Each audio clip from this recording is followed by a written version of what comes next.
আসসালামু আলাইকুম। আশা করি সবাই ভালো আছেন। আলহামদুলিল্লাহ, আমিও ভালো আছি। তো আজকে রান্না করব ঝাল ঝাল করে গরুর মাংস আলু দিয়ে।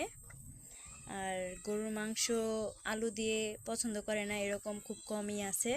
সাথে যদি আর গরম ভাত হয় তাহলে আর কি লাগে বলেন। তো গরুর মাংস রান্না করার জন্য এখানে নিয়ে নিচ্ছি আলু, আর এখানে মাংস, আর এখানে মশলাপাতি তো আছেই। তো মাংসটাকে একবার দেখুন।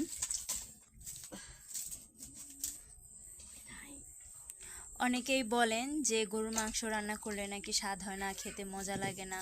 তো আজকে আমি যেভাবে রান্না করব, আপনারা যদি সেই রেসিপিটা ফলো করেন তাহলে অবশ্যই আপনাদের ভালো লাগবে খেতে। তো চলেন দেখা যাক কিভাবে রান্না করি। প্রথমে দিয়ে দিলাম পরিমাণ মতো তেল, এখন দিয়ে দিলাম পেঁয়াজ কুচি,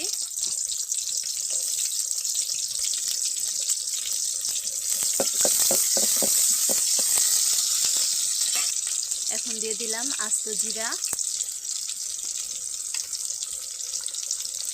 এখন দিয়ে দিতেছি গরম মশলা, তেজপাতা,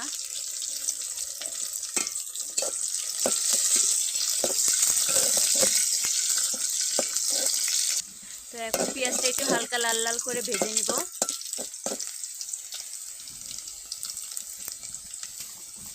পেঁয়াজ ভাজা হয়ে গেছে, এখন দিয়ে দিতেছি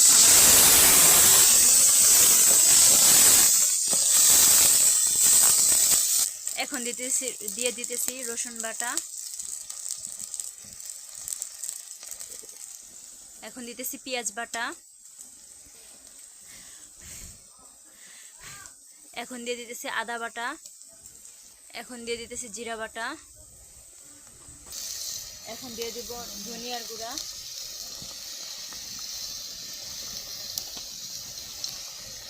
এখন দিয়ে দিতেছি মরিচের গুঁড়া, এখন দিয়ে দিতেছি হলুদের গুঁড়া, এখন দিয়ে দিতেছি গরম মশলার গুঁড়া।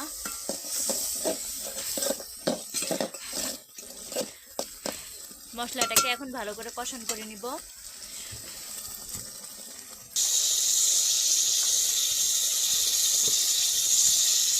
এখন দিয়ে দিব পরিমাণ মতো লবণ। মাটির চুলায় রান্না করা হইতেছে।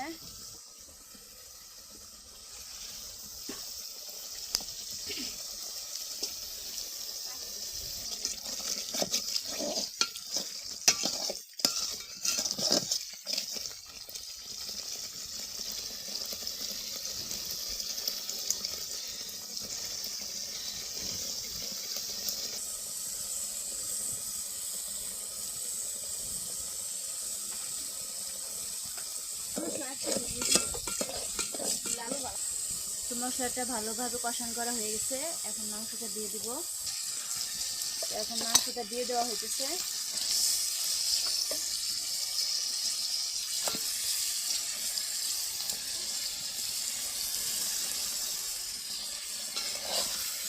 এখন ভালো করে নাড়াচাড়া দিয়ে নেব।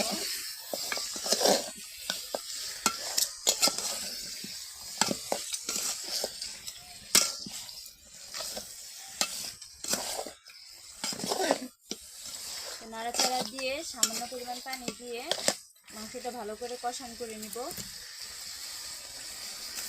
কষান করার জন্য সামান্য পরিমাণ পানি দিয়ে নিলাম। মাংসটাকে একটু ভালোভাবে কষিয়ে নেব।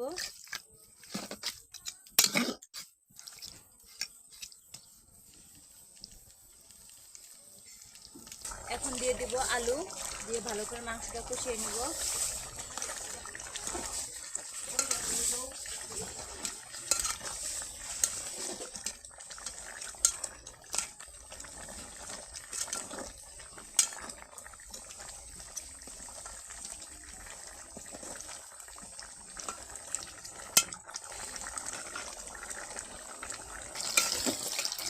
মাংসটাকে ভালোভাবে নাড়াচাড়া দিয়ে নিলাম। মাংসটা ভালোভাবে কষানো হয়ে গেছে। মশলা দিয়ে এখন ঝোলের পানিটা দিয়ে দিব। তো এখন ঝোলের পানিটা দিয়ে দিতেছি।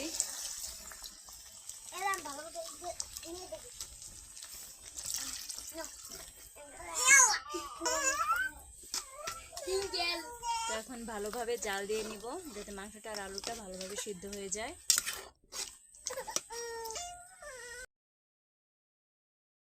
জিরার গুঁড়া,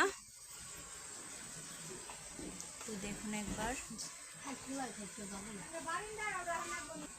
এখন একটু আলতোভাবে নাড়াচাড়া করে নিব। তো হয়ে গেছে আমার আলু দিয়ে ঝাল ঝাল করে গরুর মাংস রান্না করা। তো ধন্যবাদ সবাইকে আমার ভিডিওটি দেখার জন্য। ভালো থাকেন, সুস্থ থাকেন, আল্লাহ হাফেজ।